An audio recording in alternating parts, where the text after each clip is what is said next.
திரு அஜித் அவர்கள் நிச்சயமாக திராவிட முன்னேற்ற கழகத்துக்காக ரஜினிகாந்த் போல பிரச்சாரம் செய்யும் வேலையிலோ அல்லது திமுக ஆதரவு நிலைப்பாட்டையோ எடுப்பார் என்று நான் உறுதியாக நம்பவில்லை. திரு அஜித் அவர்களோட பர்சனாலிட்டியை வைத்து பொதுவெளியில் அவருடைய பிஹேவியர் எல்லாம் வைத்து அவர் இது போன்ற சர்ச்சைகளிலிருந்து ஒதுங்கி இருக்க விரும்புகிறார். அப்படிப்பட்டவர் அதுவும் போயும் திமுகவுதான் அப்படியெல்லாம் ஒரு நிலைப்பாட்டை திரு அஜித் அவர்கள் எடுத்தால் மேடையிலே நினைவு இருக்கா?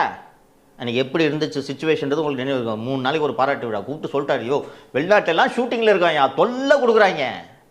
இதுதான் ஒரு பர்சனலாக அனுபவிச்சவர். வாயை திறக்கலைனாலும் இன்றைக்கி ரெட் ஜெயிண்ட்டை விட்டால் தமிழ் இண்டஸ்ட்ரியில் யாருமே சினிமா எடுக்க முடியாதுன்றது தான் யதார்த்தம். அஜித்தோட கால் ஷீட்டை லைக்கா வாங்குது, லைக்காவுக்கு துட்டு கொடுக்கறது ரெட் ஜெயிண்ட். இன்னைக்கு பெரிய பெரிய திரைப்படங்கள் அத்தனைக்கும் ஃபினான்ஸ் பண்ணுறது ரெட் ஜெயிண்ட்.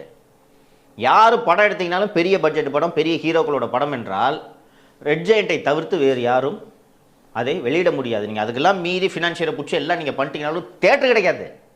அதான் இன்றைக்கி கல நிலவரம். இதை திரு அஜித் அவர்கள் விரும்புவார்னு நீங்கள் நினைக்கிறீங்களா?